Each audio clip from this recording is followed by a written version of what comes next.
we had a time machine and we could go back to Harvard circa 1990, where would we find a young John Weisbrod hanging out on campus? Well, we had what they called eating clubs at Harvard, which is Harvard's version of fraternities. So socially, we spent a lot of time there. But obviously, most of my memories from Harvard are on the other side of the river at the Bright Hockey Center where we played and trained, and all the work got done. So it was a great experience. Harvard Square, is a pretty unique place, even in Boston, as far as a public square, and is a really remarkable place to go to school, and some great lifelong friends, and just great experience all around. What did you major in? I was an English major. Harvard. I don't know what it's like now, but at that time, being a proud liberal arts school, there were very few majors, and almost none of the majors seemed very practical. There's no business or anything that leads directly to work. It's all broad general subjects. So it's economics, philosophy, psychology, history, English, and I ended up being an English major.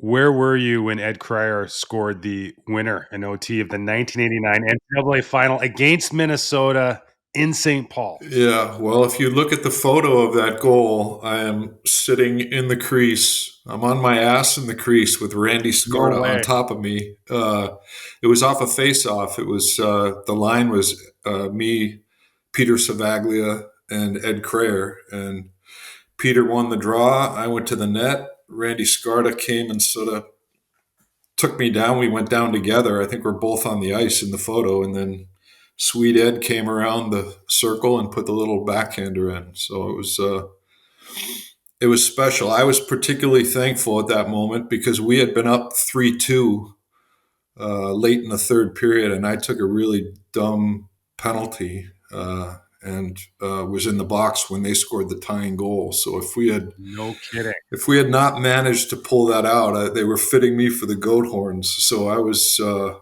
almost more relieved than excited when Eddie put that in. No kidding. Well, that'll make you go to the paint for sure. Yeah. I thought this was interesting. So on that roster, you've got Ted Donato, who's now the coach at Harvard, and you've got Don Sweeney, who's the general manager of the Boston Bruins. With the benefit of hindsight now, I guess did you envision either one of them landing in those types of roles, and what might be the difference in someone that chooses to go into coaching versus management, personality Well, wise? I played with Sweens my freshman year. The year we won the national title, Sweens had actually graduated. He wasn't on the team, um, but I played with him. Sweens was a really hardworking, cerebral, uh, overachieving type of player. And he was a real serious guy. And obviously, I worked with Sweens in Boston for a long time when we were there up through 2011. So um, he's really he was a remarkable player, but you knew he was more of that strategic thinker. I mean, I wasn't at all surprised when Sweens found his way into the management side. Teddy was a real naturally gifted, not a great skater, but hands like I'd never been on the ice with before, like just a really remarkable physical talent. And, and obviously I've interacted with him a bunch since he's taken the job there. And he was uh,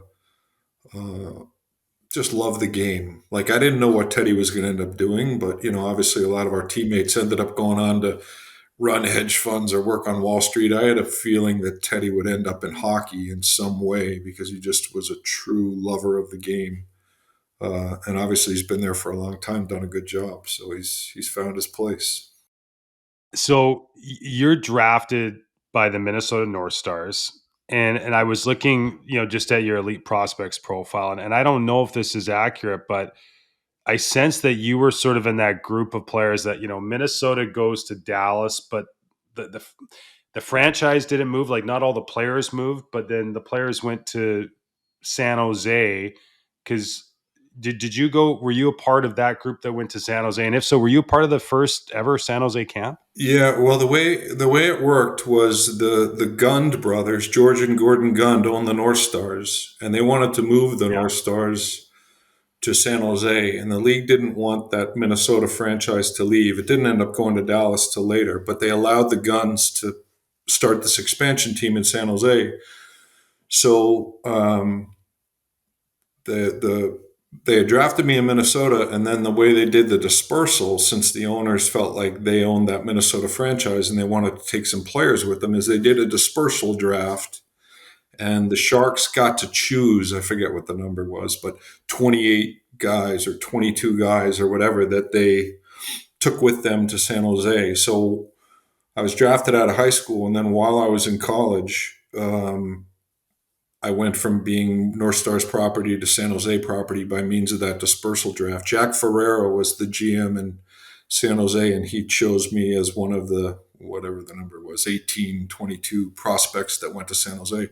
So by the time I graduated, I was Sharks property, and it was strange because obviously sophomore year, the year you mentioned when we won the title, it was in Minnesota. I was a Minnesota draft. Lou Nanne had drafted me. I was sort of yeah, on the, and then after we won, I had the Minnesota came and wanted me to leave school and sign with the North Stars, and I decided not to. Just as long as I was there, I should finish it out and get my degree. And then by the yeah. time I got my degree, it was all new people, so it was a little bit of a strange experience. But yeah, I was part of the first ever Sharks training camp at the Cow Palace there in Daly City. It was before they had even built the new building that they're playing in now. So it was a great experience, and as you can imagine, it was a weird cast of characters. We had Doug Wilson from the Blackhawks, who was the captain, and Kelly Kissio and Brian Mullen. Ray Whitney was a part of that first draft with Pat Falloon. He was there. We had the infamous Link Gates, who was the tough guy.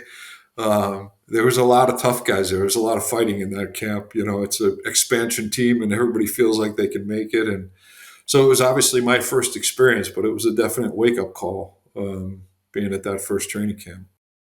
A couple years ago, I was down in San Francisco, and I can't remember what highway it was, but we were just like driving and just kind of looking out the window, and all of a sudden, it's like I'm like, oh my god, like that's the Cow Palace. Like the last thing I would have anticipated was that it was an NHL hockey rink or used to be an NHL hockey rink. Given the trajectory of your career, it just occurred to me that being in that environment where a team was being built from scratch, might be an environment that plants that seed that says, hey, I might really be interested in team building. Yeah, it was really unique. I had a good relationship with Jack Ferrera. Dean Lombardi was the assistant GM at the time. And getting a feel for the way that whole thing came together, it was really interesting to me. It was I don't know what it's like to go to a training camp of an established team. That sort of felt like, I had been playing with the U.S. Olympic team prior to that. And obviously that was back in the days when you could do one or the other. Like pros couldn't play in the Olympics yet. And a lot of my peers, Teddy Donato being one of them, decided not to sign right out of school because they wanted to play in the Olympics. And obviously, I had a great interest in playing in the Olympics too. But I also, my dream from the time I was a kid was to play in the NHL. And I felt like because San Jose was an expansion team, I had an opportunity to make that team. So I made the decision to sign and forego the whole Olympic thing. And obviously it was a great experience. The way it turned out with my having my shoulder replaced and having a major injury. Like in hindsight, you maybe wish you had done things a little differently, but it was a wonderful experience. It was my first time really in California, a great place to live, and to see that franchise grow from the grassroots level it was in the very beginning to where it is now. When with I bet. Vancouver we'd go in and play the Sharks. It's really something. They've done quite a job there. You mentioned the shoulder injury. goes without saying, you had to retire prematurely, but you jumped right into management as the VP of operations with the Albany River Rats at the time, the American League affiliate with the New Jersey Devils. Um, how did that come to fruition? That certainly seems like, you know, being handed the steering wheel very early on in one's managerial career. Well, it wasn't that smooth. I honestly, I spent a good year sitting around my house feeling sorry for myself. It had never dawned on me, even though I had a good degree and went to college, it had never dawned on me that I would do anything but play hockey. Like I really felt like that was my path. And when that ended, I went through a long, what felt like a really long period of just not wanting to leave the house and feeling sorry for myself. And the gentleman, Brian Cook, who was my agent at the time as a player, learned of this franchise. It had been the Capital District Islanders. It was originally the Islanders franchise, and then the Devils bought it and moved it. And it was the only reason I got that opportunity, to be honest, is because it was a failing franchise. They were basically going out of business. They had no season tickets and the business was bad and they were getting no fans. So it was a job that nobody wanted. It was perceived as sort of a dead end road. And I was a 23-year-old guy and I had nothing else to do. I knew I wanted to be in hockey. So I decided, what the heck? I said to my wife at the time, maybe they'll end up driving us out of town on a rail, but I'm going to go in there and work as hard as I can and see if we can turn this thing around. And fortunately, we did. We ended up having really good teams in there. Obviously, New Jersey was growing into a really strong franchise at the time, and we worked our butts off, selling tickets. I always think later in my career, it was one of the best experiences I had because in a small minor league operation like that, you do everything, right? Yeah. I was managing that, I was dealing with the coaches and the players and all the hockey stuff. And then, running the sales group and, whatever it is, PR, HR, everything. It's a small shop. So I always joke that, I could be negotiating a contract one minute and gluing the whiskers back on the mascot uniform the next. But you learn an awful lot that way. So you learn what every department has to do and how every department fits together. It's really a learning experience like no other. And later, when I ended up taking the Magic, and it's this huge, colossal organization, and responsible for all these same departments, but obviously much more fully manned. Not that I was an expert in any of those particular areas, but I at least had a working competence in corporate sales and ticket sales and PR and HR, and it really benefited me later in my career. So I was thankful to have that opportunity. So we ended up doing really well financially, and we turned the franchise around, and we won the Calder Cup. And that was sort of my ticket out. I loved that job, but obviously I wasn't a decision maker. Lou Lamoriello, I'm sure you're aware, is in control of everything that goes on in his organizations, and I was just sort of making myself a sponge and trying to learn from the way the Devils operated. And I didn't realize it till later in my career, but it was one of the real great blessings of my career that the first organization I happened to start in was that organization because, even though I didn't work obviously directly for Lou, I made myself a sponge and I just watched the way he operated. I learned about the rules and the system and the way that whole organization was set up. And that was my first learning experience in terms of managerial uh, uh, operation in hockey. And so later, when the Devils are winning cups every other year and so successful, I realized, I was sort of sitting at the feet of the master, in Lou Lamoriello, and it couldn't have been a better place to learn how to run an organization with discipline and precision. And Lou was obviously always a pretty buttoned up guy, and that's who I tried to emulate later in my career, and it was really beneficial. Well, I can imagine. Well, maybe you weren't working directly underneath him, that just having his presence would have kept you and many on their toes. Can you give any examples when you talk about this, that discipline, um, of maybe some examples of how that played out from an organizational standpoint? Lou believed in attention to detail, and accountability, um, and sort of keeping things in house, like loose lips sink ships. Yeah, And he just made everybody accountable in ways that seemed small or different at the time. From the type of dress shirt you would wear on the road to when you got on the bus to what the team meals were to the rules for equipment and things that at the time didn't make a whole lot of sense to me. And he certainly never spelled it out for me. I was, like I say, I was working technically for the Albany group, and I was just observing. But in my estimation, he sort of followed the mindset if you make people accountable for the little things, attention to detail. If you want to do everything right, then you're a lot less likely to screw up the big things. And the result was yeah. that everybody there, coaches and trainers, and I was also really fortunate. Robbie Fatorik was my first coach there, and that's how I met Robbie. And he was a wonderful person to learn from, also. But what I learned there was you sort of keep your mouth. It's a little bit Bill Belichick, I guess. It's you keep your mouth shut. You outwork people, and you're loyal to the group. It's a team environment. Like there was absolutely no time for obviously the game and society has changed in a lot of ways since then, but there was no room for uh, egos or individuals. In the Devils organization, you were not an independent contractor. You were part of a group, and I think that had a lot to do with the success that they had, obviously, through that whole decade.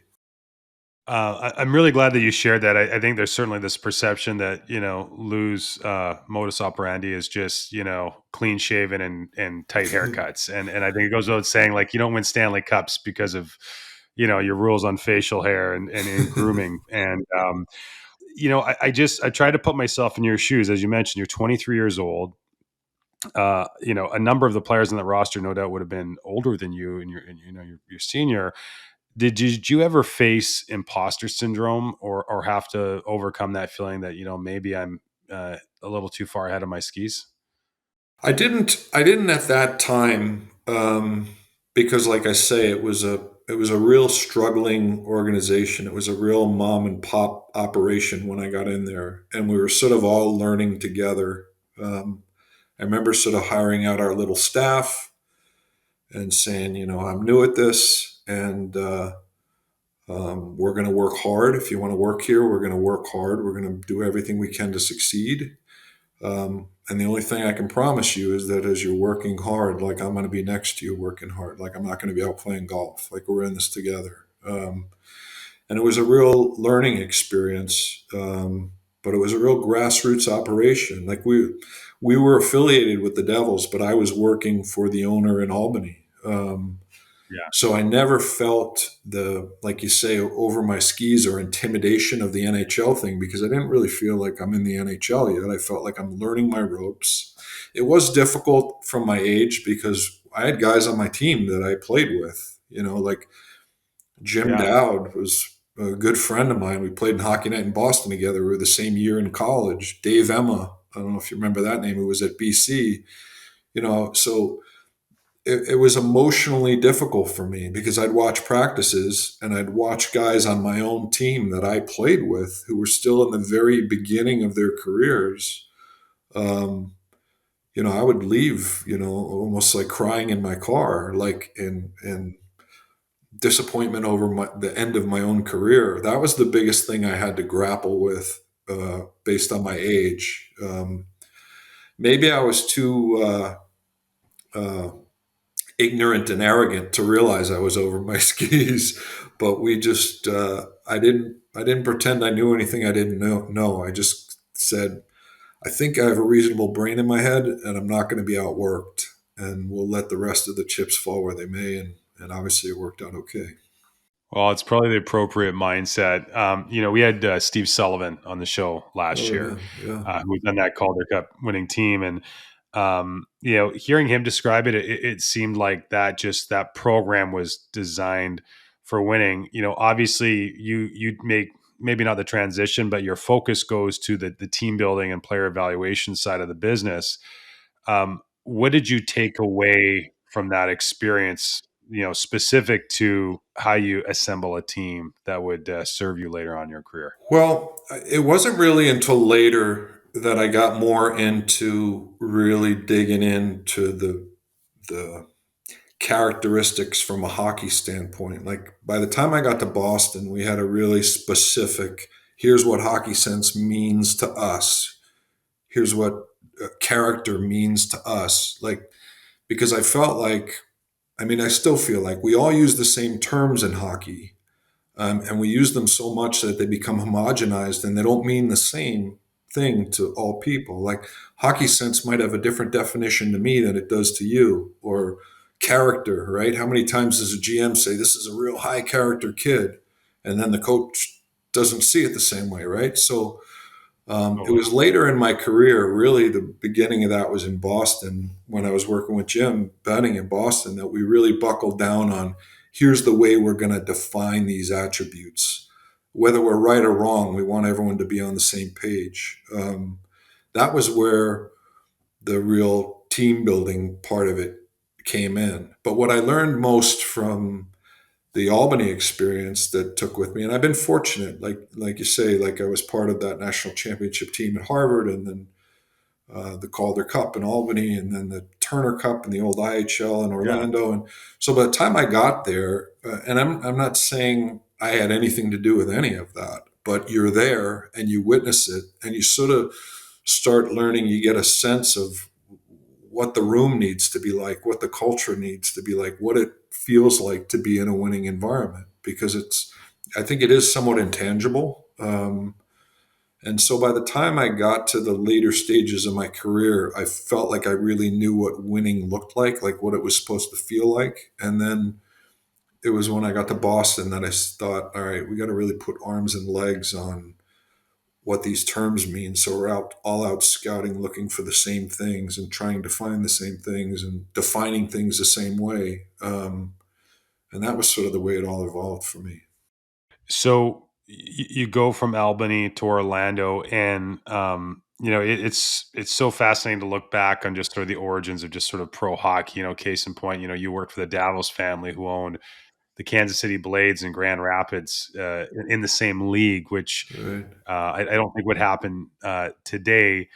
But maybe just for anybody that's not familiar, going into this, my interpretation of the IHL was that the IHL was the best league outside of the National Hockey League and wasn't necessarily formed on affiliations with National Hockey League teams. But then, doing some digging, you guys had an affiliation briefly with the Atlanta Thrashers. How did you, without a draft, and what I sense early on without an affiliation, how did you go about signing players and building your team? Well, the reason I made that decision, which was a hard one because Orlando was not affiliated, there were about half the teams in the IHL were affiliated, but it was a bunch of teams that weren't affiliated. And actually, the reason that I made that decision to move to Orlando was because I wanted a chance to be a GM and build my own team. Those were the first teams that I got to build. Like Albany, I got to observe and work with the coaches and work with the players, but they're all drafted by New Jersey. I wasn't part of New Jersey's drafting operation or any of that.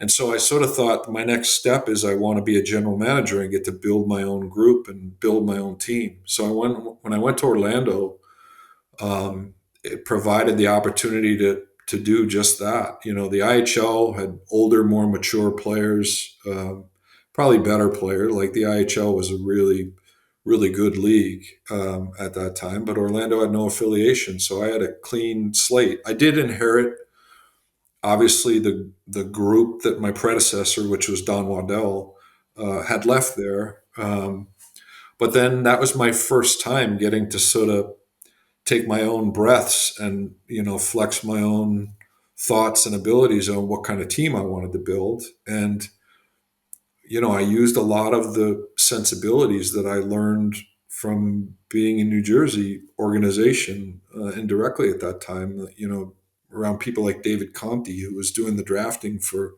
New Jersey, who I That's right. think, you know, in my experience, one of the five best talent evaluators there's ever been. If you look at his Did he drafts. go to Detroit at some point? I don't think he went to Detroit. He was in New Jersey a long time, and then I think he did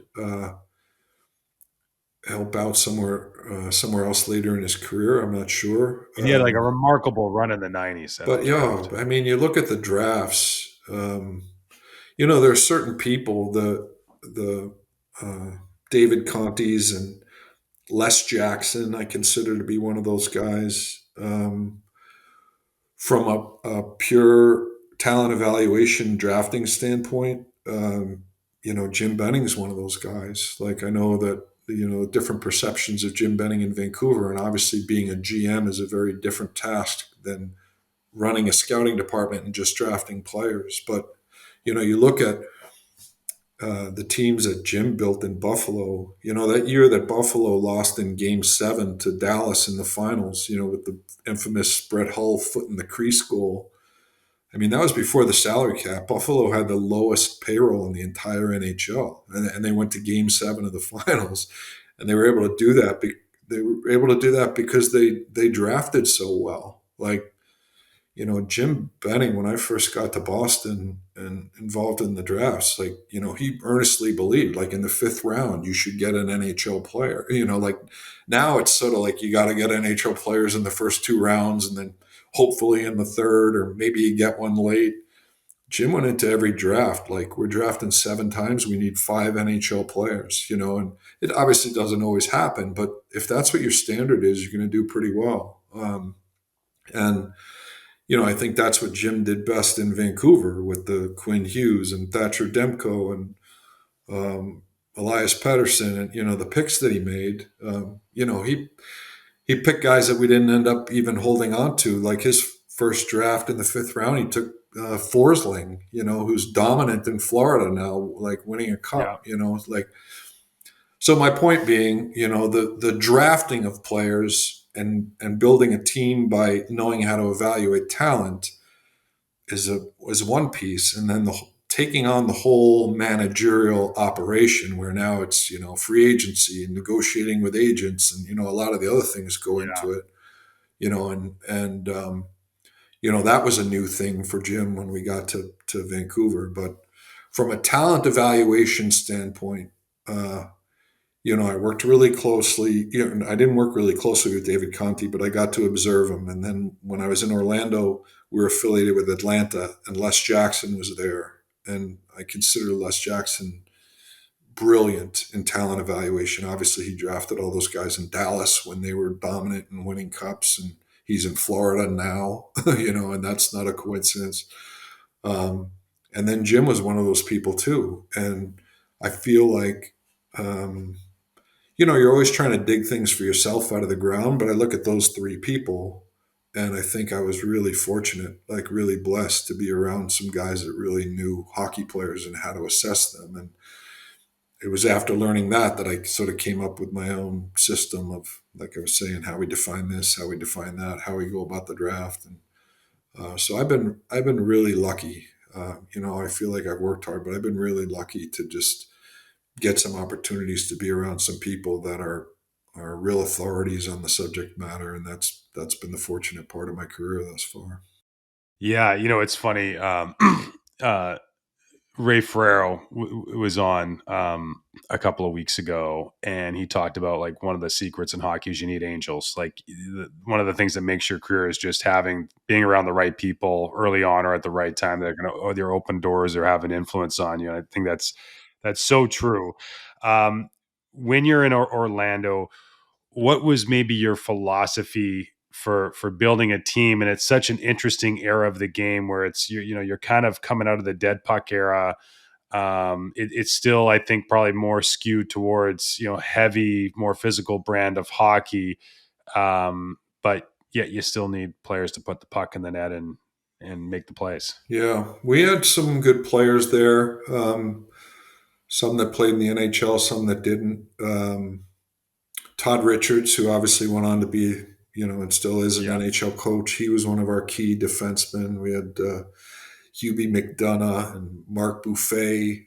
Like we had the basis of a skill group. We had when I first got there, we had Alan Bester as our goaltender. Oh my God. This Yeah. is Yeah. obviously back in 1997. And then what I worked hard at in the team building there was that I would sign some players that were sort of NHL players that were up and down guys that wanted to come to the IHL because they'd make more money than they would necessarily being on an AHL, NHL two-way deal, and we got a lot of guys that way.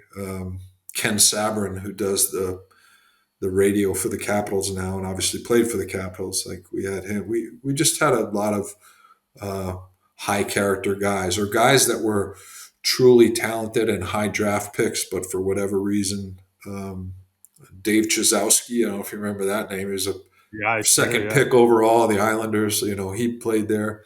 But then with the other half of my signings, I would always go out and try and compete for guys that, for whatever reason at that time, they were great players, but weren't necessarily guys that the NHL had their eyes on, and the IHL was well known for that, like Marty St. Louis and Eric Perrin when they came out of Vermont. That was an era when people didn't look at players that size anymore, Yeah. and guys like that started in our league. I remember going to North Dakota and signing Jason Blake out of North Dakota, who obviously went on to play for the Islanders and you know, and Yeah. and and he ended up being a great player for us. And those were the kind of things those are the kind of signings that I got more excited about because they're guys that I'm finding on my own. Brian Pothier, who ended up being a real good defenseman for Atlanta and then Washington.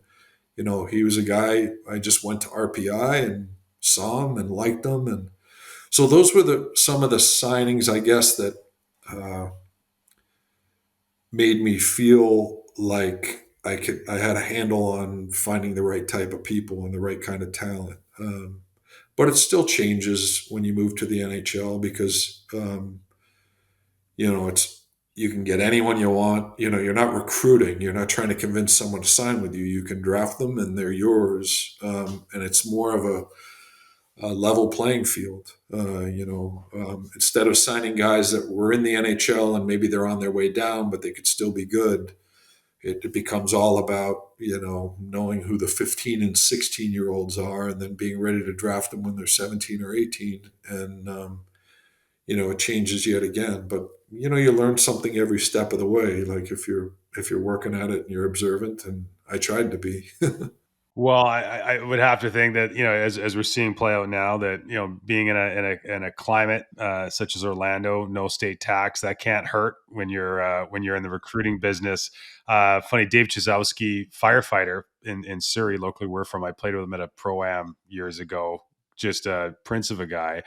But so this is the first time you're in that. I would say sort of in the trenches and probably, well, not probably, certainly emotionally connected to the results on the scoreboard. And I sense that winning, it's not a linear process. Sometimes you gotta get knocked back a few pegs before you take some steps forward. You guys in '99, you lose in Game Seven, Houston, and then 2 years later you come back and you win it in 5 games against Chicago.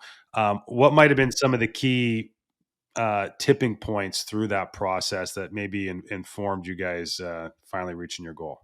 Well, I had great coaches when I got there. Kurt Fraser was my head coach, and Peter Horacek was our assistant.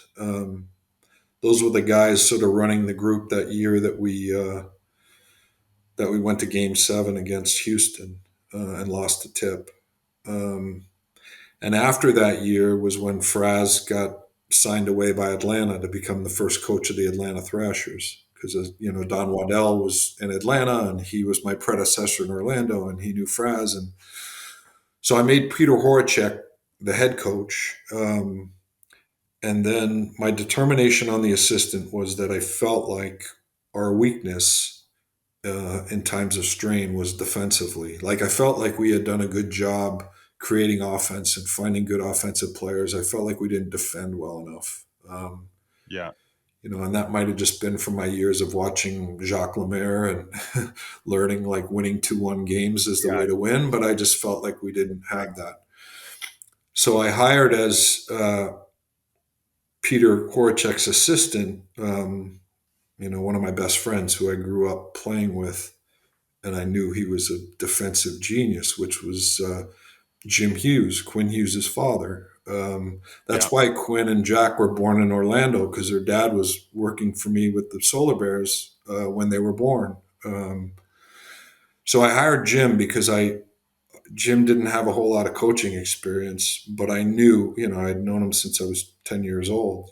I knew he was a hockey savant, and I knew that he saw the whole game from the defensive side of the ice. Like if you're ever at a game with Jim Hughes and you went to the restroom and came back and there was a goal scored and you said, "Oh, who scored the goal?" He wouldn't know who scored the goal or what happened offensively. He would always just see the breakdown, like, and what defensively led to it. And I find that it's not, especially given how his kids play. Not that they're Yeah, not good defensively, but yeah, certainly, I think we all recognize him as being elite offensive talents. yeah. What made Jim such a defensive savant? Jim was an amazing player. I played with Jim growing up. We both grew up in New York. He went on to play at Providence College. I think he was an All-American. He just came up at a time, he's 5'8", 5'9", when those type of defensemen didn't play in the NHL, but Yeah. Jim Hughes was an amazing player in his own right, but he was always playing with him like a coach on the ice. Like maybe shouldn't say this, but the definition that I ultimately came up with of hockey sense, like when I try and think of the definitions I came up for different things that you judge players on, like a lot of my character definition came from Patrice Bergeron, like witnessing what he was all about and the impact he had on a team. And if that's a character player, like how do we define it, right? My hockey sense definition, if I'm honest, came from Jim Hughes as a player, not something he said to me, just observing him. Jim Hughes was the kind of player that, as a 14-year-old, he was our best player, so he'd be on the ice all the time. And if we were getting bottled in our end and everyone was tired, and Jim Hughes would carry the puck up to the red line. For most 14-year-olds are just going to dump it in, right? Like they're just going to dump the puck in. Like we've been bottled up in our own zone. Jim Hughes was the type of player that had the presence of mind that even though he knew he couldn't get off the ice because he was always double shifting, he knew our forwards were tired. So instead of dumping it in hard, he would flip it high in the air so it would take time to land and give our forwards Yeah. time to change, which is obviously a common thing now. Like players do it all the time, but it wasn't common for peewees to know that stuff, and Jim just innately knew those things. Like he had a way of thinking, you know, I define hockey sense as understanding the whole game and what everyone's supposed to be doing and not just a part of it, right? Like Yeah. there are players that might be really good in this area or really good in this area, but then they have no idea. Jim Hughes was the type, and some other part of the ice, Jim Hughes was the type of guy, even though he was a defenseman, he always knew what everybody was supposed to be doing. Like he understood the whole game. And when you understand the whole game and not just my job is to do this or go there or forecheck here, if you really truly understand what everyone's supposed to be doing, it gives you a great advantage because you understand not only what your own guys are supposed to be doing, but it gives you the ability to read the players you're playing against. And so we'd always look for that when we're scouting. Like we want guys that understand the whole game, not just their part of it. And I really, you get your influences from a lot of areas, but when I first sat down and started thinking about that, and I said, well, who do I know as a player that had the most hockey sense I've ever seen? And it was Jim Hughes as a player. And so it's not a surprise to me that he raised kids that know the game the way they do because, they were sort of taught by him. Like even if, and he wasn't an overbearing hockey dad by any means, but he'd talk to his kids about the game. He'd talk to them when they were watching games on TV. And, you're around someone that understands the game the way Jim Hughes does.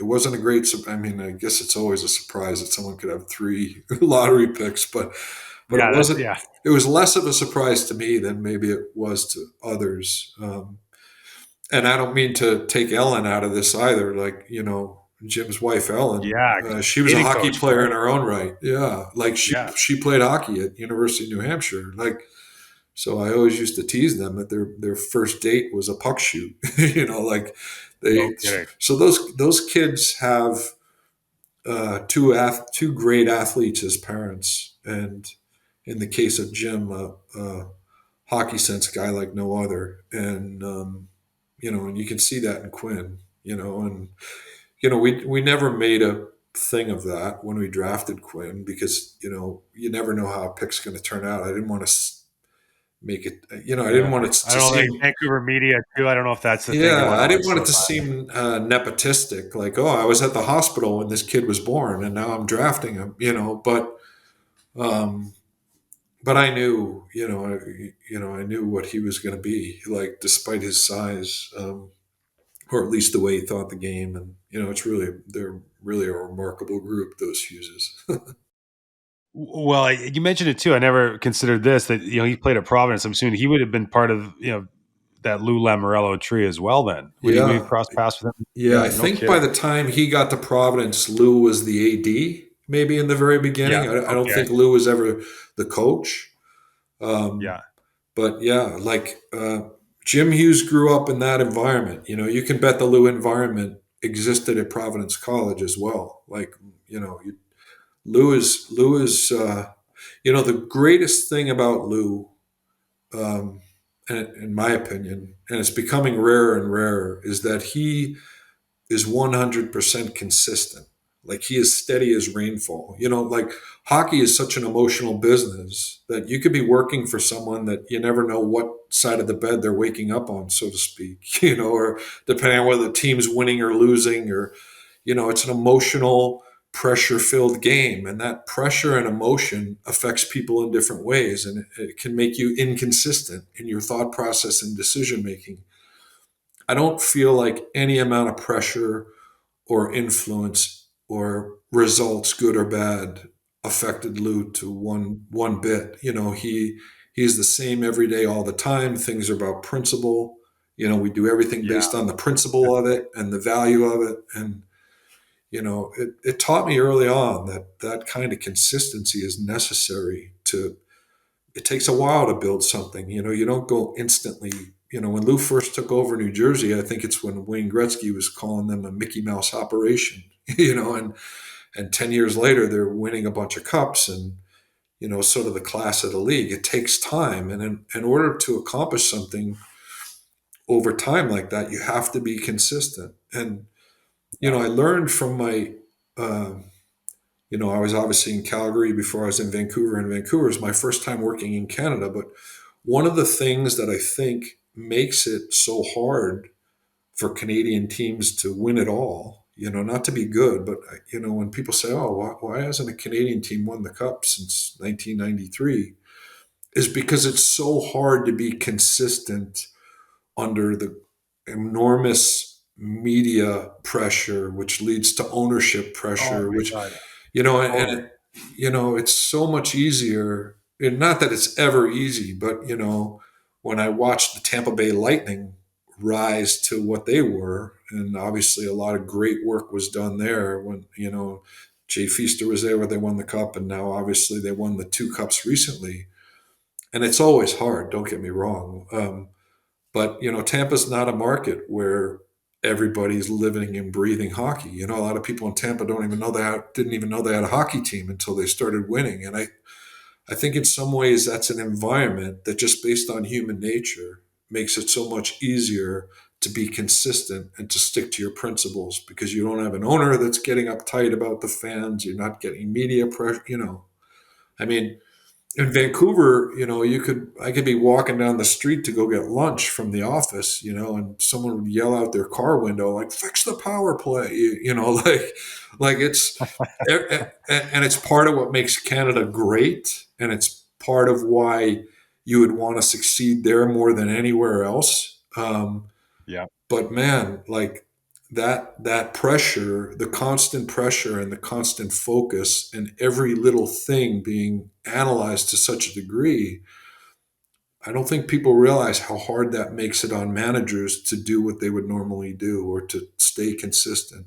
So my point in all that saying is whether Lou is in Toronto or New Jersey or the island, he's steady as rainfall. Like he's not going to change, and really that's what makes him great, in my opinion.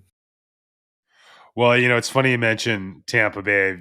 I've got some pals that have been part of that organization, and the one thing they say is that it starts at the top and just the alignment that they have. And as you said, I can see how when you have that pressure, that just enhances the opportunity for leaks to appear, and that just all of a sudden the foundation can crumble.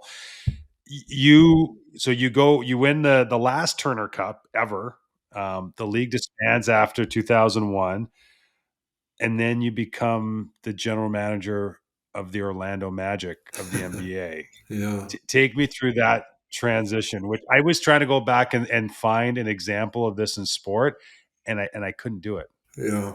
So, speaking of that last Turner Cup, I had that Turner Cup in my house, like on my fireplace, for about 2 years. Before I thought I was going to have it forever since the league folded, and then finally the Hockey Hall of Fame came looking for it, so I turned it over. But No um, kidding. Oh, that's gracious. so the Orlando Solar Bears were obviously owned by the DeVos family, Rich DeVos, who founded Amway, and they also owned the Orlando Magic. Like when I went to take over the Solar Bears, I was working for an organization called RDV Sports, and they had the NBA team and eventually a WNBA team. A bunch of different businesses. They had this health and wellness facility they had built that was like the largest in the country. RDV Sports was a big operation, and I guess I just the way we did things with the hockey team. We tried to be consistent and disciplined.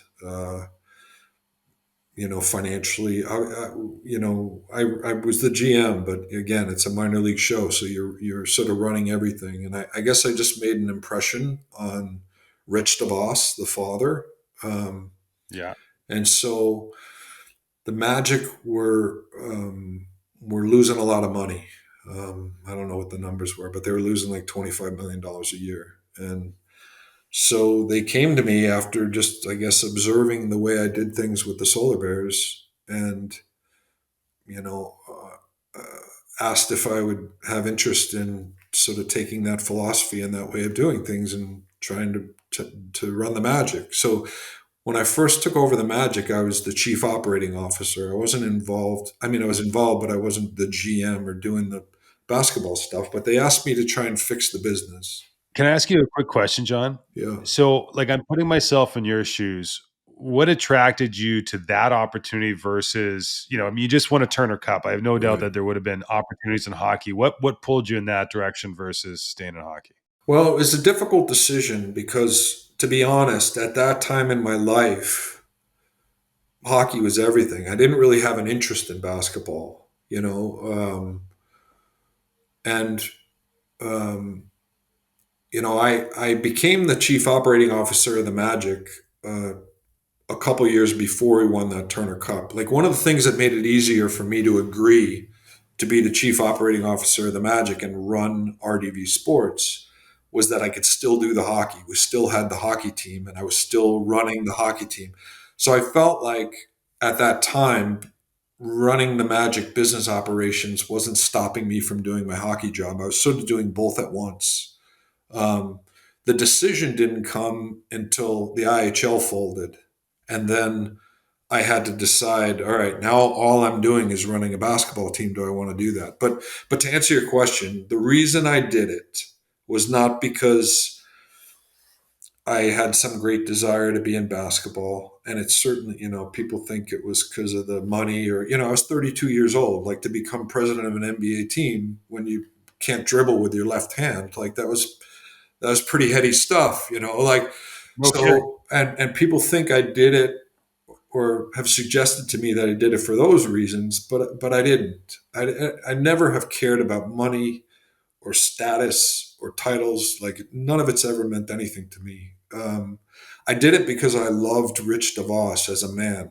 Um, he was a remarkable human being, and he made such an impression on me.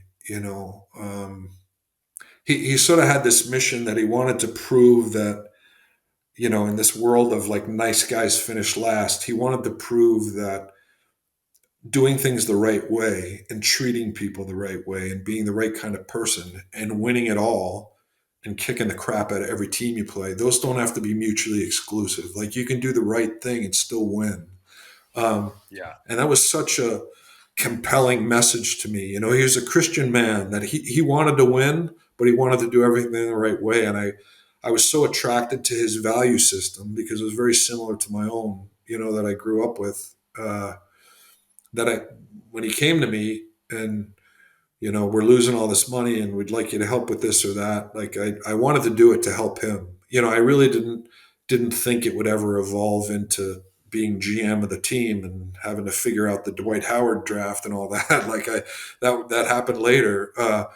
But my original decision was, you know, why I did that. I did it because I loved Rich DeVos. I loved the DeVos family and what they stood for, and I wanted to help them accomplish their goals. And we did. Like we fixed that business. Like by the he said, this team is a sidelight. It's a hobby for me, but I don't want to lose $25 million. And the first year that I was president or chief operating officer, we broke even. The next year we made 10, $12 million. The next year we made 20 million. We fixed the business, and that's what made me feel comfortable in leaving when I left. Is I felt like the mission of fixing the business side had been accomplished, and by then the IHL had folded, and we had no hockey team for me to run. And as much as I loved a lot of things about the NBA and the things I learned and the people I met, I'm not a basketball person. I felt like I needed to get back to hockey. Well, I'm looking at a picture of you and Dwight Howard, and John. I mean, you're not a small man. You Yeah, look like a child compared to yeah. him. When you're doing the draft. I'm curious though, when you talk about the value system and how you evaluate people, and specifically how you evaluate players, how much did that stay consistent when you were evaluating basketball talent? Because that was a Well, bit of a controversial decision, I think, at the time, was it not? drafting Dwight. Yeah, first Yeah, it overall. was It hugely wasn't a clear it cut. was hugely controversial. I got garbage bags of hate mail, literally garbage bags of hate mail. Like that was in the day when people would still mail a letter to tell you their disgust. I Now they mean, just go on Twitter. there were emails also, but I stuck with my principles. I stuck with the things that I felt like I learned from Lou. And strangely, at the time, Lou actually at some time he had taken over the New Jersey Nets because the owner had the Nets too. So I would go to NBA Board of Governors meetings and see Lou there. And it's a different animal. The people are different, the personalities are different, but I still believe that winning came from the same things. That winning came from people being able to unite in a joint cause. I always felt like the San Antonio Spurs, Popovich, that was like a New Jersey Devils, New England Patriots type organization to me. Like they had things that are hard. They had players that were really hard to find in the NBA, like selfless guys like Tim Duncan and Ginobili. These guys were team guys, and that's really hard to find in the NBA because it's obviously more of an individualistic, ego-driven sport. But I made the decision to trade Tracy McGrady, who was our best player at the time, and Yeah. that was the beginning of the public hatred for me. And then the consensus, the guy that was supposed to be the first pick in that draft, that was the consensus first pick, was a guy named Emeka Okafor who played at UConn. Yeah. And people still send me the video clip from ESPN of Dick Vitale being like, "What the heck is this hockey guy doing?" Like Emeka Okafor is the clear pick. Like this is going to be a disaster. And the reason I had comfort in choosing Dwight. Okafor was a high character guy as well. But in the NBA at that time, people were not yet as comfortable drafting high school players. Like Dwight was coming out of high school. Mecca Okafor was Yeah. already a man. He was winning national championships at UConn.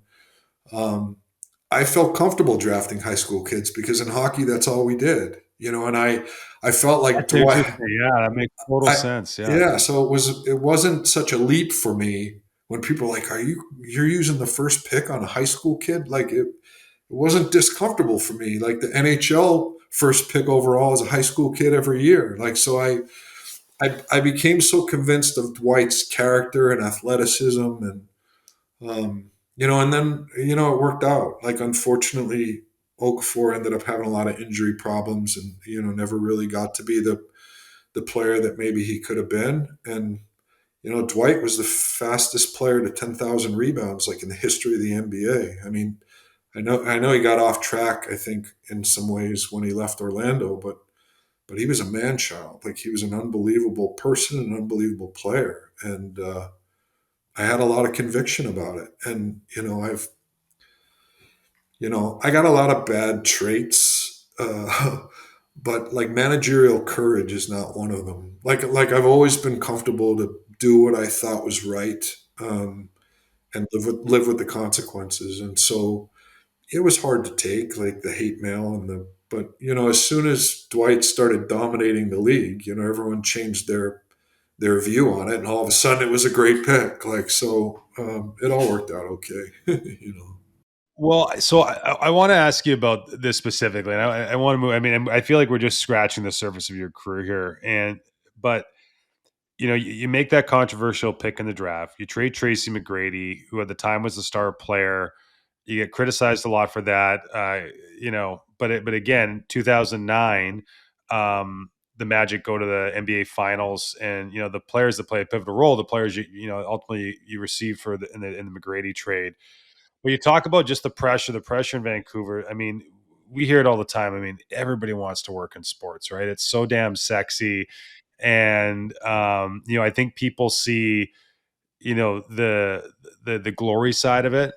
But I mean, we certainly see in the work that we do that there is a human mental toll, whether you're in management, whether you're a coach, whether it's the NBA, NHL, whatever. Can you maybe just speak to for anybody that's listening and like what do they need to know before they jump into that arena? It's hard, like obviously we had at RDV Sports, we had like 500 employees. And so I would have, interns or kids out of college that were working for us, ask for a meeting all the time, like to just talk about careers in pro sports and how I go about it. And I would always be really clear, that it's such an industry that so many people want to be in, that you have to understand that to start, you're going to make less money and work more hours, and it's going to be harder than other things that you might do. Um, so you need to know that going in. So you got to do it really based on a love, because if you don't love it, you won't last. But the other thing, and I guess like we're talking about, my career is sort of a testament to it. Is uh, I was never a big believer in sort of plotting a path. Like when I took over the Magic at a young age, I think people thought like, oh, this Harvard guy, he had this strategic plan to take over the world. Like, and nothing could be farther from the truth. Like all I've ever aspired to in my career, was something my dad told me when I was young. Like if you wake up in the morning and you get out of the shower and you're excited about where you're going and what you're doing, you got 99% of the world beat. You really do.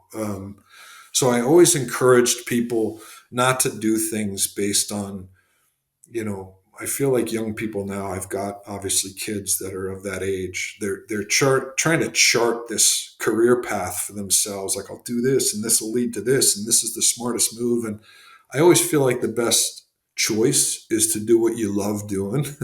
You're going to be the best at it. You're going to have the best chance of succeeding. And who knows where it'll lead, especially in pro sports. There are examples of it all the time. You got like equipment managers or radio guys that end up being GMs or assistant GMs, or, I think it was 7 years after the day I retired from playing hockey, uh, that I took over the Magic. If somebody had said to me after I had my shoulder surgery and had to retire from Wow, hockey, that's a great perspective. Isn't that like, nuts? don't worry, 7 years from now you'll be president of an NBA team. Like, I would have thought they were out of their mind. Like, I didn't, so you Yeah. don't know where your path is going to go, I guess, is my point. But if you're, you know willing to outwork people, and usually the best way of outworking people is to absolutely love what you're doing. So if you love what you're doing, that's always, I always encourage people, maybe this is bad advice, but it's just my, not to be so practical about it, to be passionate and love what you're doing. Then you're going to be the best performer at it. You're going to work the hardest at it, and then see where your path takes you. I'm obviously out of work now, and this is the longest I've been out of work, but it's the first time that it's the first time I've ever had to look for a job. And it's not because I've ever pursued jobs or had this strategy to get jobs. I just tried to do whatever job I had as best as I could. And then the next job found me. You know what I mean? And I really believe that that's just because I always loved what I was doing. And I think that's the most important thing. So, we'll fast forward. You end up spending years of pro scout with the Dallas Stars. You go to Boston. I thought maybe we could start here. Can you just take us into, like, how does the scouting process work in the National Hockey League? If we were to look at it from a season, when does that season start, and what are all the maybe the touch points that go Right. into it? So I worked that year in Dallas. Les Jackson was kind enough to give me a job because when I decided to leave the NBA, it had been 2 years since I had been in hockey. I didn't know the players. Like, you're out of touch very quickly. So I felt like I needed a year to get reacclimated, and then Yeah, good point. after that first year in Dallas, was when Peter Chiarelli went in and took over Boston. And I didn't play with Peter at Harvard, but he was a captain at Harvard. He graduated the year before I got there.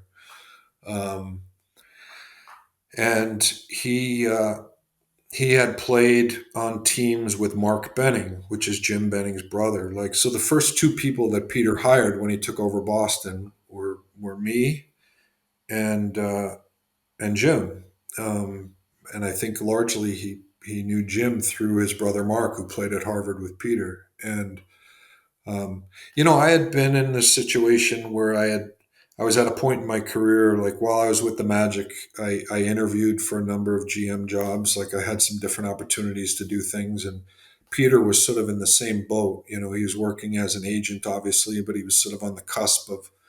So we would communicate every now and then because we were both sort of considered ourselves GMs in waiting. And he got the job in Boston and was kind enough to give me the opportunity there and hired Jim. That's when I met Jim. And, Boston, it was another, it was in a tough situation. We were capped out. We were, I don't know what we finished the year before we got there, 24th or 25th in the league. The Yeah. organization was not in a good state. They had drafted what ended up being some good players, like prior to us getting there. And I think the plan originally in Boston was, we're going to do it slow. We're going to build through the draft. We're going to develop our young guys. But just like in Canada, people love hockey and they put pressure on the situation. I mean, Boston is obviously a fervent hockey town. And there was a time when, most of my communication was with Jim. Like, Jim was the assistant GM, and I was doing pro scouting and college scouting, and I remember Jim called me one day and said, there's been a little change of plan. Like we're going to try and win faster. So I started putting my focus on pro guys and fit. Pro scouting is very, very different than amateur scouting. Pro scouting, yeah, you want to get the best players, but it's about fit. So Yeah. I was doing at the time the NHL had the Southeast Division, and I was for Boston. I was scouting the Southeast Division because I was living in Florida. Um, God. and so if you look at the guys we acquired, 2010, 2011, a lot of them were from the Southeast Division because I was, uh, we got Gregory Campbell and Dennis Seidenberg from the Florida Panthers. That's Uh, right. Yeah. we got Mark Recchi from the Tampa Bay Lightning.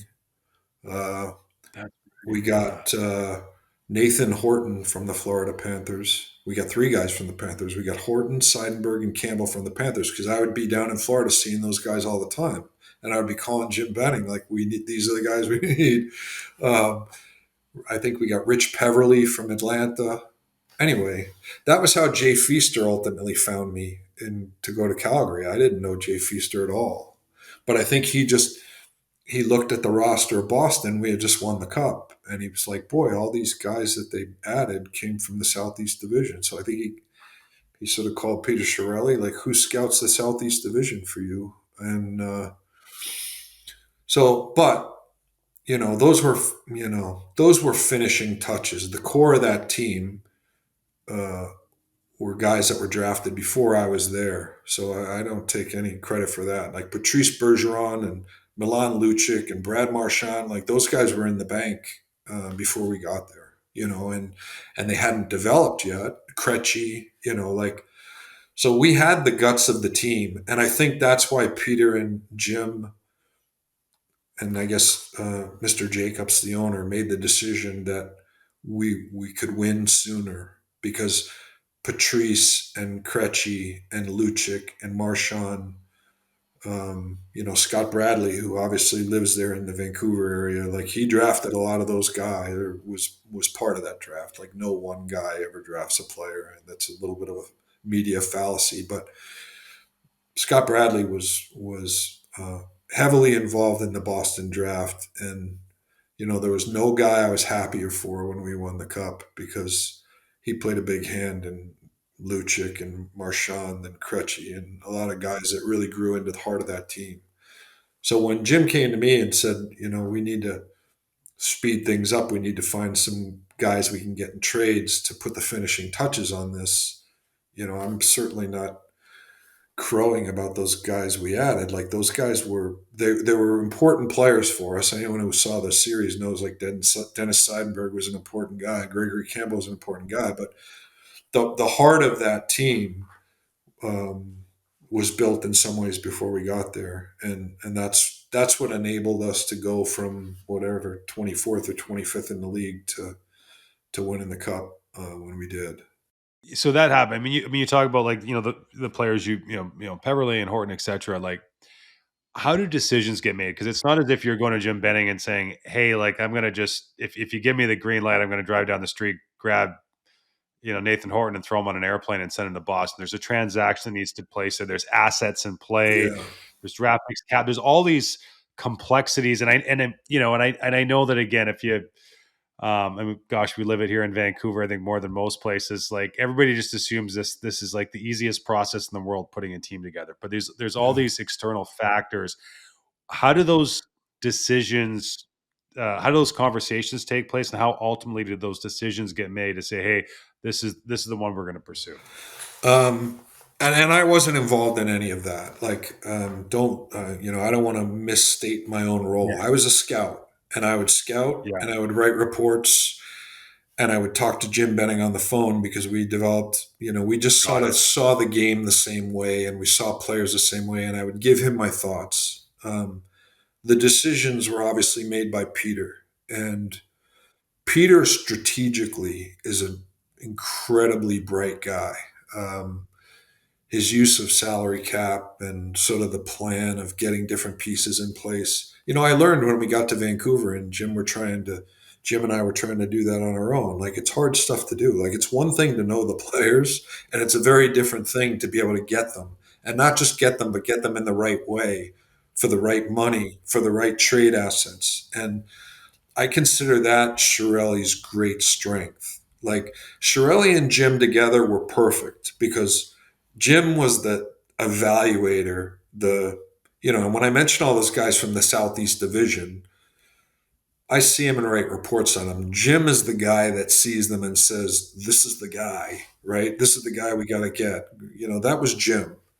And then Jim goes to Peter, and Peter figures out a way to get it done. And that part that Peter did, and Peter obviously goes to games and sees players himself, but he was also doing a lot of other things and managing the coaches, and I think he trusted Jim and leaned on Jim's opinion. But Peter was really quite brilliant in the way he did those things. The one thing that was sort of controversial, I guess, that year, but he ended up being one of the best pieces. Like that Caberlet played a tremendous role for us that year, the whole year in the playoffs. Like, he was plus Yeah, minus in that's right. points, and that was, those were hard trades. That was, Phil Kessel, and there were there were there were things that could have easily been controversial, and it worked out obviously because we ended up winning. But I give Peter the credit for that. Like, Peter was really intelligent. I tend to be a little more rash, right? I want this Yeah, guy. Peter yeah, is very savvy. He's very shrewd. He's very intelligent. Um, he has qualities that, I don't know Stan Bowman all that well, but I've always observed Stan Bowman to be of that ilk. Like, it's one thing to decide what you want, and it's another thing to figure out the right way to get it. And I yeah, always felt like Stan was brilliant at that, even though I don't really know Stan very well. Like, just observing him from a distance, I always felt like that was his strength, and that was Peter Chiarelli's strength. Like, Peter Chiarelli was great at figuring out the right way to get the guys we needed once they were identified by other people. And, but to answer your question, like, the way a bill becomes a law, if there are 32 teams in the NHL, it could be 32 different ways. You know what I mean? There, there are teams where the owner's heavily involved. There are teams where the owner's not involved at all. There are teams where the GM is more of an administrator and he lets other people sort of make the deals. And there are organizations where he does everything himself, but I guess what's the common thread of organizations that end up being successful, or that they're a team. You know, my time in Boston was some of my most enjoyable time in sports, and it wasn't. It was like that before we won the cup. It wasn't a result of winning the cup. It was a result that just the way you want your group on the ice to be a team, the group off the ice needs to be a team. And I felt like we really were. Like, I think this, as a scouting staff, we had all the different types represented. We had guys that loved toughness and defenders and grit. We had guys that just loved, skills competition type skill. Like, we had a real good blend of scouts. yeah, And we had two guys that were perfectly suited for what they were doing at the top: Jim as a talent evaluator, and Peter as a strategic. Um, I got to figure out the best way to get this done with the salary cap, with free agency, with contract terms, with the pieces we use in trades. And and I learned a lot from both of those guys. I mean, I learned a lot about scouting and being in a rink from Jim Benning. He taught me tons, and I learned a lot of things from Peter that I'm still not sure I could do. Like, I'm not sure that I have. I'm not sure I have the strategic mind, the shrewdness that Peter had. He was very patient. Um, and very calculated, and very intelligent. Like, Peter's a real, I don't want to keep throwing the word genius around. Peter's a real brilliant guy. Like, he really is. And I felt badly the whole Edmonton thing, or however that was perceived. I didn't feel like, and I don't know anything about his hockey ops group or how decisions got made there. I don't know anything about how they function, so I have no knowledge of that. But I know the Peter that I worked for in Boston was a brilliant, brilliant guy. We sort of get a glimpse now when social media teams will put like, you know, show you kind of the inside of the scouting meetings, etc. And it would seem to me like this isn't just a sports thing. Really, no matter what you do, like you're a salesperson. How you communicate, how you connect with people, how you get your point across and advocate for yourself. Like these are invaluable skills, regardless of your industry. But I just go back to your story about starting out in Albany and you're selling the tickets and doing like how much of like getting those reps in earlier in your career,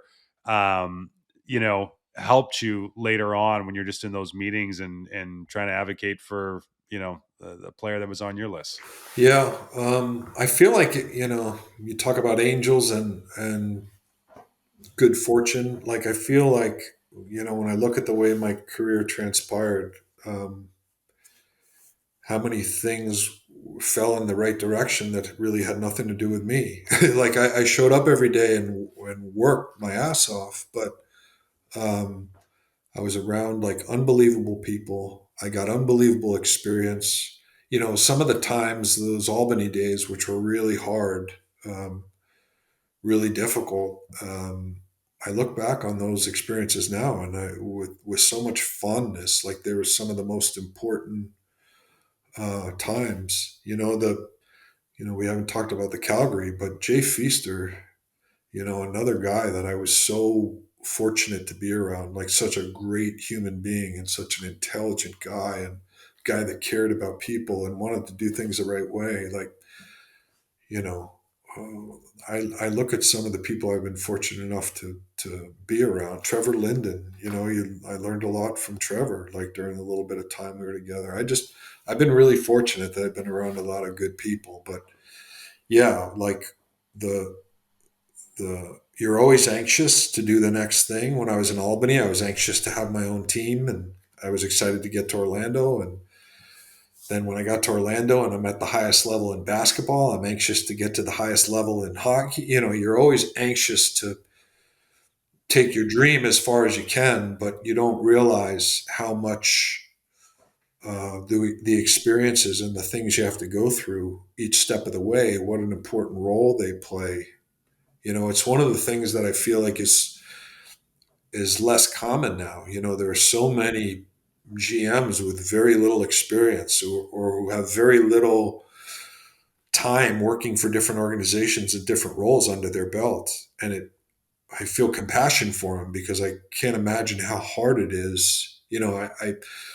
I always think those guys are sort of like feel like I did in the NBA. Like, you're learning from ground zero and you're having to do it while you're wearing the top hat, sitting in the top seat. And that's really hard to do. I was fortunate that I had all those building experiences, but a lot of guys now, it's more common if you're bright and young and talented and driven. And I guess if you know the right people or whatever, a lot of guys get opportunities before they've really cut their teeth the way you guys used to do in the old days. And more power to them. But it's hard. It's a hard business, and there's a lot of things you have to learn on the fly.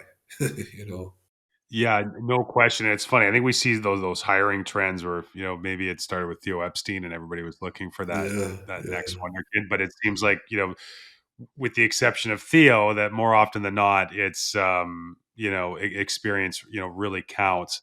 I want to talk about you go to Calgary. And I believe it was your first draft there. You draft Mark Jankowski. Just saw him play the other night with yeah, Nashville and Vancouver. You drafted him out of a prep school in Canada, which yeah, was I know at the time like there was one of those moments of the draft where the crowd's like, and right, you could feel it. But you also picked John Gillies in that yeah, draft. yeah, And I remember yeah, watching him win the national championship in Boston with yeah, Providence. right, Spent some time in the league, and then Brett Kulak as well, who's still playing. right. Um, you mentioned, um, what it takes to go into like how to scout, how to go in a rink, what to look for, and maybe what Jim Benning passed on to you. Can you maybe just start with that process and take that forward to, I've gone through this process and I've determined that Mark Jankowski is the right pick for us at this time, despite what anybody says. Well, that draft was sort of unique because we traded down. Like we had a higher pick, and then I forget where we took Janko, 21 or 22. And I didn't feel like it was a super deep draft. I mean, I guess if you look at it, it really wasn't a super deep draft. I don't think Mark was the quintessential first round pick at that time, but um, well, as far as drafting process, one of the things that I learned along the way is that one of the biggest mistakes you can make in drafting, like when you're out there scouting, you're trying to find guys that can skate and have hockey sense and have character. You want guys to check all the boxes. Um, but and in the top 10, you can usually get guys like that can do everything and they have elite talent. As you move later in the draft, one of the biggest mistakes you can make, especially in the second, third, fourth round, is thinking that your players should be well rounded. Because most often what happens is you then go on to draft in the second, third, fourth round well rounded players who have a little bit of everything, but nothing is NHL caliber. And it was one of the best lessons I ever learned. I think it was maybe from David Conti. Um, I'm ashamed that I don't remember where I learned it, but one of my scouting principles is once you get past the first round, you're looking for NHL traits, and when you get to the fifth round, you're looking for something that you think it has NHL ability. You're past the point where you're going to know he has NHL hockey sense and skating and skill and character. You don't know that yet. But if you just take a guy that is well rounded, but none of the skills are have the potential to be of NHL caliber, you're just drafting guys for your AHL team. And we commonly do that because it makes us feel better to draft a well rounded player. And I say all that because Mark, in the year we drafted him, was not a well rounded player. Like, he was not a hard guy. You couldn't Yeah, necessarily clearly define him as a character guy yet. He was playing against really poor competition.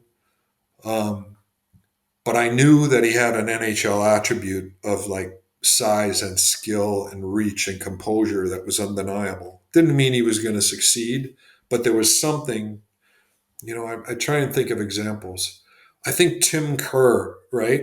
If you want, I wasn't around scouting when yeah, Tim Kerr came up, but you remember what kind of player Tim Kerr was not a skater, was not a tough guy, was not a hockey sense guy, but he had an NHL trait of like he could stand in front of the net and finish and put pucks in. And a lot of scouts won't draft a guy like that in any round because he's not well rounded. But if you have one NHL trait that is elite, then depending on where it is in the draft, I think you have to respect that. And Janko was that situation. We're drafting 21.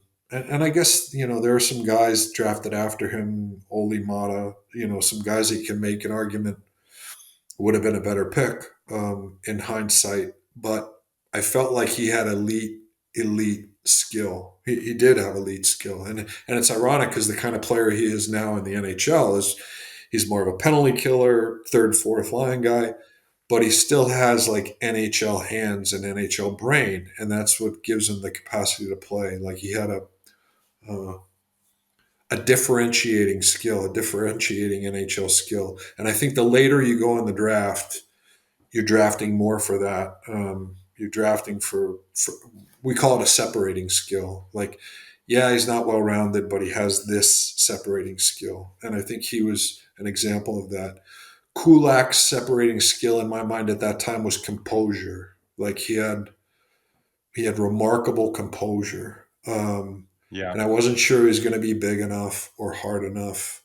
Wasn't sure he was going to defend well enough, but I knew he had the brain. His separating skill was hockey sense and composure, and obviously he's developed the other things along the way. You hope all of your players develop those other things along the way, but. Um, Once you're past pick 10 in most drafts, you're no longer getting a fully well rounded guy. So you got to decide who has separating skills, what separating skills those are, and then you make your decision from that. The I don't mean to be verbose here, but the hardest thing for me in drafts, um, and I learned a brilliant trick from Dean Lombardi indirectly, not directly from Dean, but somebody passed it on to me, and so they got it from Dean.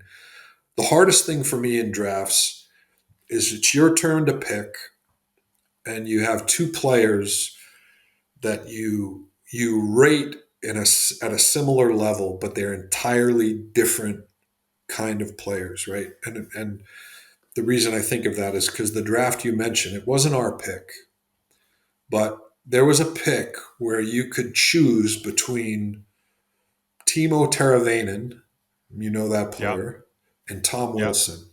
And Tom Wilson. Okay, like Yeah. two players couldn't be more different. So if your job is to decide which player is going to be better, what are the criteria you can use to determine that? Like that's a hard one. It's easier to compare two players of the same type, right? You know, if you're comparing And Kako one to plays in the European League and one plays in the right. OHL. I was told, and this is all direct because I did, like I say, I never got it from Dean, but in football, they have this problem all the time because the draft is so many rounds and you're drafting so many different positions. And like, how do you decide like a cornerback of this quality versus a defensive end of this quality, right? Like, it's got to be the hardest sport to get your head around the draft because you're trying to fill so many different positions. And so basically, how do you compare players, right? And so I was told Dean learned from football to divide players into sectors. So you rate the players the way you do. You rate them in your definition of hockey sense, character, skill, skating, whatever you consider important. And then you have sectors. And what we did is we'd have sector one. Sector one means you are definitely going to play in the NHL. Um, but you get ranked in the sector based on what you'll be. And sector two is a guy that maybe is 50-50 to play in the NHL. And sector three is a guy that's not real likely, but he has a high separating skill. So my point is, Yeah. I'm not trying to be confusing. Tom Wilson in that draft year was a sector one, right? I didn't know what Tom Wilson would be, whether he'd be a tough guy, whether he could score 20 goals, whether he'd play bottom six, top six, but you knew he was going to be an NHL player, absolutely. But there was a chance he was going to be a bottom six NHL player, just a rugged, tough, high character Yeah. guy, right? Timo Teravainen was a light, frail, skinny, weak, super talented, super brain kid, right? He might Yeah. wash out altogether.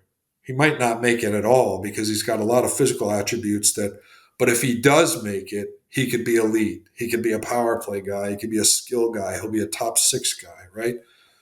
So that's where sectors come in. You're choosing between a sure thing, but maybe he's going to be on your feet on your team a little lower in the food chain versus a guy that is less likely to make it, but if he does make it, he could be a real skill player, right?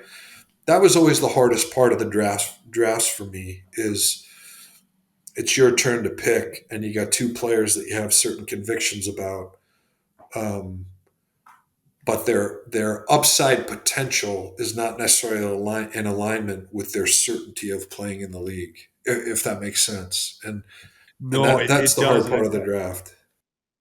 Well, I've got the book back here somewhere on I think it's Education of a Coach. It's on Belichick and New England Patriots, and I believe the lineage of the player evaluation went to like the former scouting director of the Dallas Cowboys, who figured out this, you know, bit of a complex grading system to Right. accomplish. And I think it's essentially what you just described, but it was like you kind of needed that. And I would say that, when you talk about just, that value system, the draft, at least through my lens, is very much like going to the blackjack table. Right. If you're just reacting, you might win a hand, but you're probably gonna, at the end of the night, your wallet's gonna be empty. But if Right. you have a plan going in and you just stick to it Right.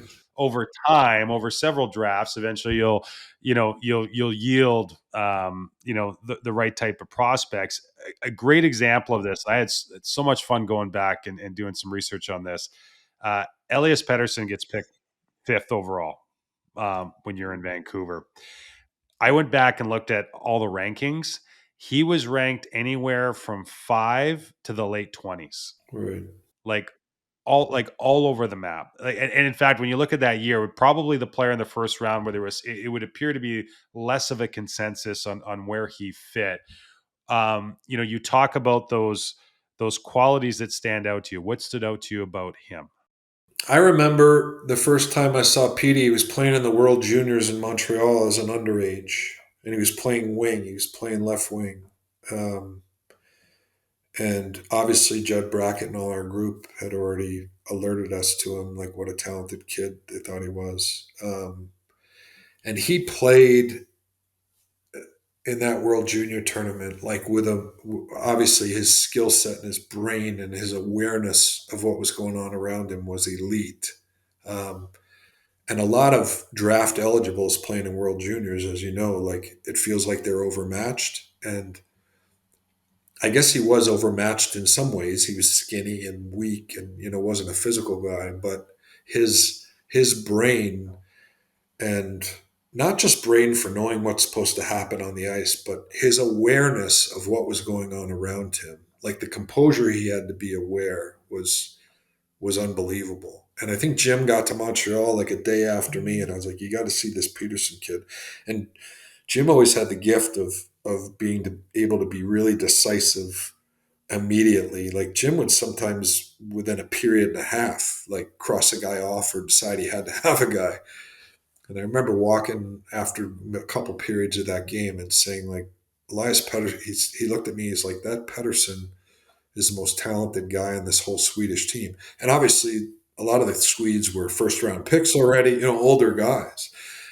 And even though I loved PD from what I had seen, I thought that was a pretty big statement. I was like, whoa, like back it up a little, like most talented guy in the. Uh, but he was similar with Brock when we drafted Brock. A lot of our scouts, they loved Brock's ability to shoot the puck. Uh, Based on his skating, they had him as a sector two, right? Okay, so based on what I just said, sector two is like he's an elite shooter. He has a separating skill of being able to score, but he might not make it because of his skating. Um, Yeah.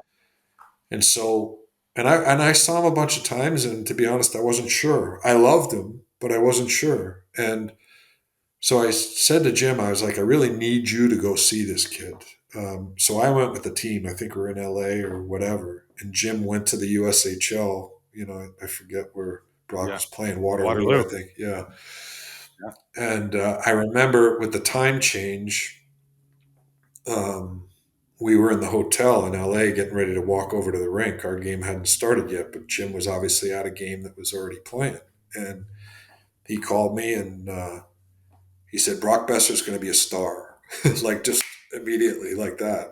Really. And I was like, that sector two guy, the guy that can With shoot one but game. can't One skate. game. Yeah, yeah. Um, Wow. and he was like, if this guy's, he's like, I don't know if this guy will be there when we pick. And Jim was really decisive that way. He always had like a lot of conviction, and you're not always going to be right. We're obviously cherry picking guys that worked out real well, but he always had a lot of conviction about um, players. And that was the first time that we had put the sectors in. So that was the first time, like, Jim would be like, how could this guy be a sector two? Like, he's going to play for sure. And I said, well, his skating and, we weren't sure his physicality. And then we were together in Tampa for the college Frozen Four when they won the national championship and they beat Yeah. BC and Demko was in the other net. And, we were overjoyed. We're like, oh, we got, Demko here that we drafted and Brock. And, it seemed pretty clear they were both going to end up being real good NHL players. And that was sort of the beginning of thinking like we draft, the draft's starting to get some momentum. Well, I mean, listen, if you, I know, and again, there's so many emotions involved, but if you remove those, you guys got a number one goaltender, a number one defenseman, a number one center, and a scoring winger. Not to mention other pieces, but you kind of get. I mean, when everybody talks about how do you build a Stanley Cup winner, like Yeah. those are usually kind of the pillars, and you guys accomplished that. And I believe it was 3 drafts. Yeah, yeah. if I recall. So Um, and it's the, different positions have different asset value. Like because I'm so close with the Hugheses and they're all so great. No, I always tease Jim like I got the best Hughes in Quinn. And obviously that's maybe a stretch. Like Jack's first pick overall, unbelievable player. Luke's going to be a beast, but the asset value of a defenseman that can get the puck out of your zone, skate it out of your zone, or pass it out of your zone, run the power play. Just the asset of a defenseman of that caliber, the asset value of a defenseman of that caliber is higher in most cases than any forward, and I remember when I first brought Jim to see Quinn, it was in Sweden. And again, he watched like two periods and he was like, if that guy's available when we draft, I am running to the podium. Like that's what like, and a lot of it was the asset value. Like you see a lot of skilled forwards in every draft, but you don't very often see a defenseman that could do the things even at that age that Quinn could do. The question was, is he going to be able to defend? Is he big enough? Is he strong enough? And obviously Jim felt comfortable that he was smart enough that he'd figure that other stuff out, and I guess he has. can I ask you a question about Quinn? Sure. So, you know, we get to see him a lot out here. I'm 44 years old. I can't remember the last time I felt like a kid going to the rink of just watching a player. Yeah. I every time he's on the ice when I'm in that rink, I'm like, oh my god, he is just like he's just out of this world. It's like watching an alien play hockey. But what really strikes me about him is he does so many things on the ice that I watch him and I'm like, man, so many kids who would have tried that coming up when he would have been a kid would have said, you're not allowed to do that. You're not allowed to skate the puck in that area. You're not allowed to make that pass. You're not allowed to do that. But I sense with him it was part just just natural intuition and talent, but also in an environment where it was like, yeah, you know what, Quinn, like go make a backhand pass in your own zone, or if you think you can make it, go for it, or rip one cross ice through a seam. Where did that come from? Well, I think that all the Hughes boys um, are courageous, and I don't mean courageous like physically, like going out and starting a fight or being physical, but I think they all have been taught. We talked about Jim and Alan before. They've all been taught the game in a way that they have a lot of conviction, that they know what's right and wrong, that they know the right way to Yeah. play, and they have the belief in themselves, the courage in themselves to do those things. And, there are parts along the way in his development where Quinn couldn't do those things. Quinn, I don't know if you know, like he was a late bloomer. Like you talk to people that were in that Toronto area when Quinn was 13, 14. They were like, well, maybe this guy will get a scholarship and play Division 1, but that'll be about it. Like he really wasn't, Jack has been like phenomenal from the time he was like 10 years old or 9 years old. I remember talking to Jim and he'd be like, well, Quinn hopefully will get a Division 1 scholarship. Like Jack's going to be the real deal. And then Quinn later in his development just started growing at such an unbelievable pace. And he's always had the brain. I think to your point, what developed to an otherworldly perspective was his mobility. There are guys that, like McDavid, even his glide when he's not pushing seems faster than everybody else. And Quinn has that glide, like it's so deceptive. Like I looked at in Quinn Hughes's draft, I felt like I played against in high school. I played against Brian Leach, and I always felt like Quinn Hughes was like Brian Leach. Like when I used to play against Brian Leach, like he was impossible to forecheck because it was like he was playing the game at a different rhythm, like a different pace. Like you'd think you had them all Yeah, lined it's a up, great way and to describe it. Yeah. he'd come out and his rhythm would be different. His when he's pushing and when he's gliding would be different. It was just different. And I didn't know how to describe it. And it made Brian Leach so unique in my mind and so hard to play against. And when I first saw Quinn, like his mobility and his rhythm, his timing for when he's going to do things. You know, when you're talking about split second things, it's things you learn by instinct. But I felt like Quinn reminded me of Brian Leach, like in that he's got this sort of really unique, different rhythm with which he plays, Yeah. and other guys just can't figure it out. It's not as simple as just being like, is he a better skater than this guy, or faster, or quicker? It's not about that. It's Yeah. sort of like a nuance. He's like an artist, right? And those things are tough to define. Like a knuckleball pitcher, right? Right, It's just right, the timing's up. Nobody's used to it. right. Hey, John, this has been a ton of fun. Thanks so much for just sharing your journey, and what a remarkable career. And we really appreciate you taking the time. My pleasure. I enjoyed the time with you. Thank you.